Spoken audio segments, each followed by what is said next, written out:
तो कहते हैं कि चिराग को सीएम बनना चाहिए। देखिए, अब सीएम बनाना नहीं बनाना ये जनता तय करती है।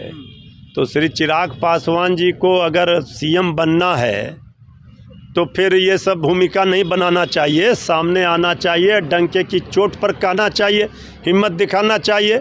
उनको वहाँ बीजेपी और जेडीयू सीएम बनने देगी? तेजस्वी जी ने बार बार कहा है कि तेजस्वी जी डंके की चोट पर बोलते हैं कि हम मुख्यमंत्री बनेंगे और बिहार का भविष्य बनाएंगे, लेकिन वो क्यों नहीं बोल पा रहे हैं खुल करके? बिहार को जिन्होंने लूटा है ये महा घोटाला है। 70,000 करोड़ का कोई हिसाब नहीं मिल रहा है, सीएजी का रिपोर्ट कह रहा है।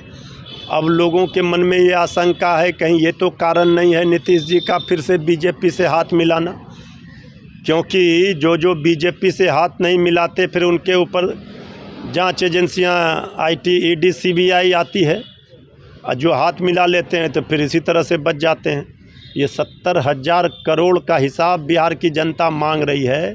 बिहार में डबल इंजन की नीति से सरकार में अपराधियों और भ्रष्टाचारियों की बहार है।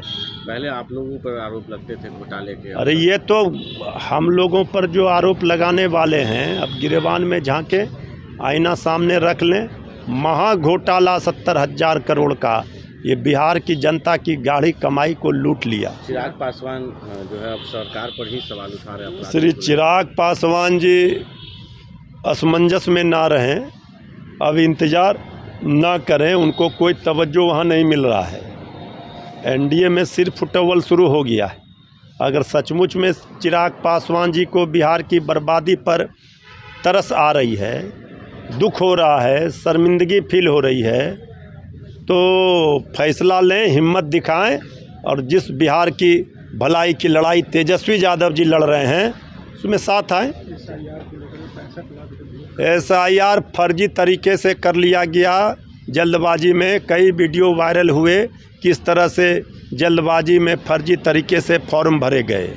किसी भी नागरिक को, देश के नागरिक को वोट देने के उनके मौलिक अधिकार से वंचित किया जाएगा तो इसकी लड़ाई सड़क, सदन और न्यायालय तक लड़ी जा रही है।